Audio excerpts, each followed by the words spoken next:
हो जाएगा। मन के हारे हार है, मन के जीते जीत। आपका अगर मन नहीं कर रहा है तो कुछ भी नहीं होगा। तो इनकी मनोदशा नहीं थी, इनकी मन की इच्छा नहीं थी कि इसे लागू।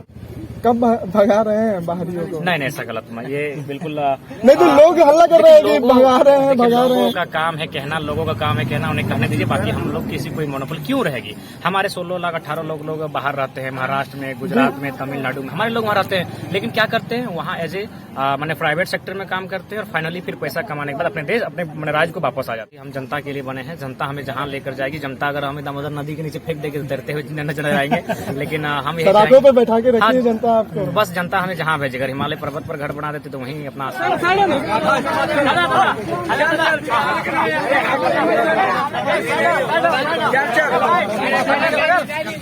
चला जाना है।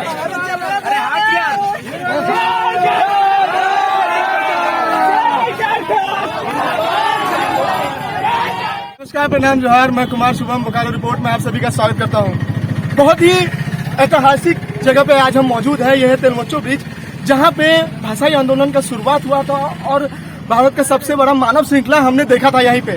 इसी जगह पे लोगों ने एक दूसरे का हाथ पकड़ के इस आंदोलन को शुरू किया था, मुहिम को आगे किया था। और आज हम उसी जगह पे मौजूद हैं और बहुत ही खास मेहमान आज हमारे साथ जुड़ चुके हैं। हमारे साथ विकास महतो जी हैं, जयराम महतो जी हैं और राजकिशोर महतो जी हैं। अब यहाँ पे हम किस बातों को चर्चा में लेके आए हैं आज? तो चर्चा ये है कि कहाँ लूप होल है जो ये पारित नहीं कर पा रहे हैं। तो आइए मिलाते हैं। सबसे पहले तो जर्नी जानते हैं विकास महतो जी की। तो विकास महतो जी धन्यवाद, बहुत बहुत धन्यवाद। जो मीडिया दादा सब यहाँ उपस्थित है मंच खाते, बहुत बहुत स्वागत है, बहुत बहुत धन्यवाद। कैसा रहा आपका सफर? सफर तो ऊंच नीच वाला था, मतलब कभी खुशी कभी गम वाला। बट हाँ, अभी पहुंच के लग रहा है कि बहुत ही मंगलमय और बहुत ही अच्छा रहा सफर। भारत माना जाता है कि यहाँ पे चारों मौसम हम देख सकते हैं एक समय पे। बिल्कुल। तो आपने कर्नाटक से शुरुआत किया, हाँ, जहाँ गर्मी है। बिल्कुल। फिर आप कश्मीर भी गए जहाँ बहुत ठंड है, और फिर आज हम झारखंड में हैं, अपने धरती पे हैं। बिल्कुल। तो कैसा महसूस है? थोड़ा प्लानिंग के हिसाब से उल्टा पड़ गया था कि हम गर्मी में गर्मी जगह घुस गए, ठंडे में ठंडी जगह, मतलब बारिश के देन बार से। बाकी अनुभव तो ऐसा रहा है कि मतलब चारों कोना का, चारों मौसम का, मतलब बोलते हैं ना कि झरोखा का अच्छा है। बरसात में कितना मजा आया? अब मजा क्या आएगा, भींगते भींगते साइकिल चला रहे हैं, कभी गिर रहे हैं, कभी उठ रहे हैं, कभी चल रहे हैं, तो ठीक ही रहा। चलिए, हंसी मजाक तो कर लिया अब, लेकिन हमारा मकसद क्या था? मकसद हमारा ये था कि जिस दिन हम निकले थे, आग तो यहीं से उठी थी। देखिए आज हम उन्हीं के आसपास हैं।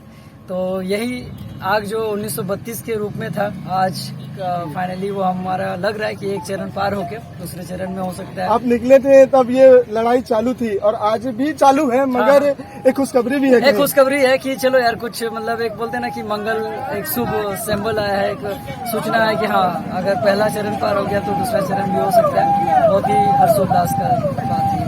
जयराम दा आज आपको साइकिल पे स्वयं बैठा के घुमा रहे हैं, कैसा महसूस? ये बहुत बड़ी बात है कि हम साइकिल चलाए हैं। आज हमको चलाना चाहिए था, लेकिन आज चलिए, करता धरता है। तो जयराम दा समझ रहे हैं कि आप भी थके हुए होंगे, तो थोड़ा इसीलिए थोड़ा हेल्प। तो जयराम दा आपको भी नमस्कार।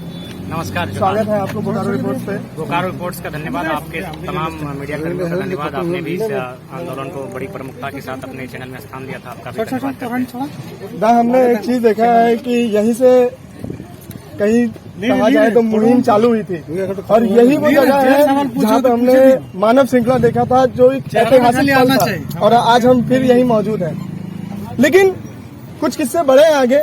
लेकिन मेरा सवाल आपसे यह है कि लूप होल कहाँ है? कहाँ संशोधन करने की जगह है, या क्या रुक जा रहा है जो ये पारित नहीं कर पा रहे हैं?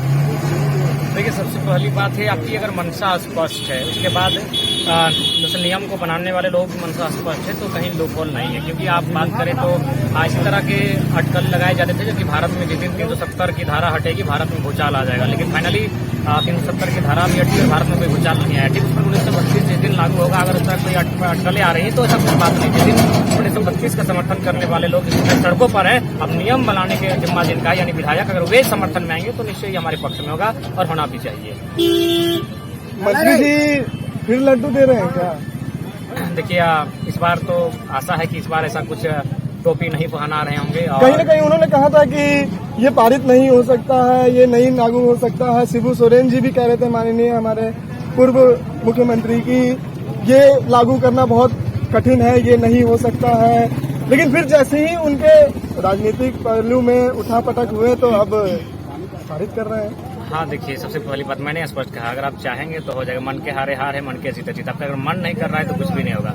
तो इनकी मनोदशा नहीं थी, इनकी मन की इच्छा नहीं थी कि इसे लागू किया जाए। तो क्या बार बार ये यहाँ की जनता को अपने मन मुताबिक इस्तेमाल हाँ, करें? निश्चय ही कहीं ना कहीं राज्य की जनता को केवल भावनाओं में बरगलाकर अभी तक इस्तेमाल ही कर रहे थे। सत्ता में जितने भी लोग बैठे हैं, आप अगर बात करें तो मैक्सिमम लोग की यही मंशा थी कि किसी प्रकार राज्य की बागडोर को संभाला जाए, सत्ता को संभाला जाए, और फाइनली अपनी तो राज सत्ता भोगेंगे ही, अपने बेटे को फिर एक दिन प्रोजेक्ट करके चलते बनेंगे, और वही होता है। तो क्या हमारी जनता इतनी बेवकूफ है कि बार बार उनके चालों में फंसती हाँ, है? बार बार फंसी है, बिल्कुल। जनता भोली भाली, बेवकूफ आगे नहीं कह भी- सकते, भोली भाली है जनता, जी। भावनाओं में बह जाती है। और फाइनली थोड़ा सा, चूंकि हम लोग आर्थिक पिछड़े लोग हैं और कहीं थोड़ा साम दाम दंड भेद की नीति अपनाई जाती है, तो हमारे लोग फंस क्या इन्हीं चालों के लिए आज तक यहाँ के राजनीतिक पहलू ने कभी शिक्षा के बारे में बात नहीं की? हाँ, निश्चय मैं भी मानता हूँ कि जो झारखंड की शिक्षा व्यवस्था है उसमें बदलाव होना चाहिए। खासकर अगर मैं बात करूँ तो प्राइमरी, आप देख सकते हैं प्राइमरी चैप्टर का जैसे ही खोलेंगे तो हम लोग का चैप्टर और मैंने डीएवी डिनोबली के जो बच्चों का चैप्टर है बहुत अंतर है। तो कहीं ना कहीं हम लोग को भूसा भरा जा रहा है और उन लोग में एक मैंने अच्छा चीजों को अप्लाइड किया जा रहा एक है। सवाल पूछना चाहूंगा, जो जनता का सवाल है, कहीं न कहीं दोनों पहलू है, हमारा फर्ज है कि दोनों पहलू को दिखाया जाए। बिल्कुल पूछिए। कब भगा रहे हैं बाहरियों को? नहीं, ऐसा गलत मत, ये बिल्कुल नहीं तो लोग हल्ला कर रहे हैं कि भगा रहे हैं, भगा रहे लोगों हैं। का काम है कहना, लोगों का काम है कहना, उन्हें कहने दीजिए। बाकी हम लोग किसी कोई मोनोपोली क्यों रहेगी? हमारे 16 लाख 18 लोग बाहर रहते हैं, महाराष्ट्र में, गुजरात में, तमिलनाडु में, हमारे लोग वहाँ रहते हैं, लेकिन क्या करते हैं वहाँ एज ए मैंने प्राइवेट सेक्टर में काम करते हैं और फाइनली फिर पैसा कमाने के बाद अपने देश, अपने राज्य को वापस आ जाते हैं। ठीक उसी प्रकार जो यहाँ कमाने आए स्वागत है, व्यापार करने आए स्वागत है, लेकिन फाइनली आप धनराशि कमाइए, हमसे तो ज्यादा ही कमा रहे हैं, और आप जिस राज्य के मूल हैं वहाँ जाके घर द्वार बनाइए, अपने परिवार के साथ रहिए, तो यही चाहेंगे। अगर हम लड़ाई जीत जाते हैं तो क्या इसके बाद हम जयराम भाई को कहाँ देखेंगे? देखिए, इसके बाद मैंने स्पष्ट कहा कि हम जनता के लिए बने हैं, जनता हमें जहां लेकर जाएगी। जनता अगर हमें दामोदर नदी के नीचे फेंक देगी डरते हुए नजर आएंगे, लेकिन हम यही सड़कों चाहेंगे- पे बैठा के रखिए हाँ, जनता आपको। बस जनता हमें जहां भेजेगा। हिमालय पर्वत पर घर बना देते तो वहीं अपना आशियाना बना लेंगे। एक आईडी कार्ड टांगे हुए हैं, आप ये थोड़ा खतियान दिखाना है। चाहेंगे? हाँ, ये खतियान है, तो इसी की लड़ाई थी, तो दिखाना तो चाहेंगे। ये खतियान है हमारा, यही खतियान की लड़ाई इसी है। की लड़ाई थी। लेकिन एक सवाल बार उठ रहा है, कहीं हम देखते हैं कि झारखंड के राजा के पास खतियान नहीं है, तो कहीं यहाँ देखा जाता है, बार बार सवाल उठाया जाता है कि 1932 जमींदारी प्रथा थी और कई जो वर्ग थे, जो निचले वर्ग के लोग थे, उनके पास ये खतियान होना मुश्किल है। तो इन पहलुओं का संशोधन कब और कैसे होगा? उनके पास ग्राम सभा है। देखिए, सब चीजों का निचोड़ है ग्राम सभा। जब आपके पास कुछ नहीं है, जब आप विधानसभा से आपकी उम्मीदें टूट रही है, लोकसभा से आपकी उम्मीदें टूट रही है, आपके पास ग्राम सभा है। ग्राम सभा बहुत अच्छी है, ग्राम सभा तय करेगी झारखंड। लेकिन एक दूसरे पहलू पे हम देख सकते हैं कि हम जिस समाज में रहते हैं तो कहीं अच्छे लोग हैं तो कहीं बुरे लोग भी हैं, तो कहीं लोग समझाते हैं तो कहीं प्रताड़ित भी करते हैं, तो उसका क्या? देखिए, मुझे लगता है कि झारखंड काफी वर्षों बाद जागृत हुआ है, जागा है, तो अब मुझे लगता है कि बुरे लोगों की दाल नहीं गलेगी। अब बुरे लोग कहीं ना कहीं खदेड़े जाएंगे, तो इसलिए अब भय नहीं है। हम यहाँ पे भी देख सकते हैं, चाहे खतियानी जो आंदोलन है उसमें भी देख सकते हैं कि गुट बन रहे हैं। देखिए, पहली बात है कि कुछ राजनीति करने वाले लोग थोड़ा सा प्रवेश किए होंगे, तो इसीलिए गुट बनने के आसार बने होंगे। लेकिन मुझे लगता है कि जो लोग आंदोलन को आगाज किए थे, इसी तेलमोचो ब्रिज के आमने सामने जो पढ़ने वाले छात्र कहीं ना थे, कहीं आपको भी वे लोग लोने का सभी कोई साथ काम हैं। कर रहे हैं? देखिए, हम तो अपना स्टेट क्लियर कर चुके हैं कि हम लोग फिलहाल नॉन पॉलिटिकल है, नॉन पॉलिटिकल ही रहना चाहेंगे। आगे क्या? आगे गुरुकुलाम 3.0।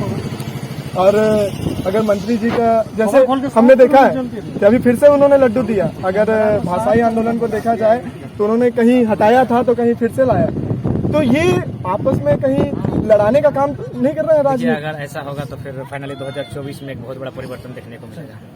आगे जनता के लिए कोई?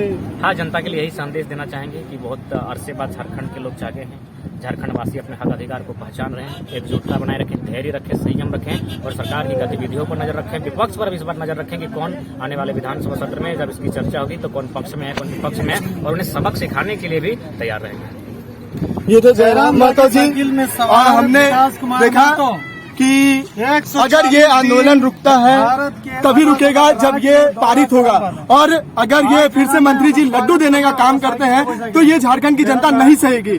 देखते हैं कि क्या मंत्री जी का चाल होता है, क्या वो बस अपने उल्लू को सीधा करने के लिए काम करेंगे या यहाँ की जनता को सुनेंगे।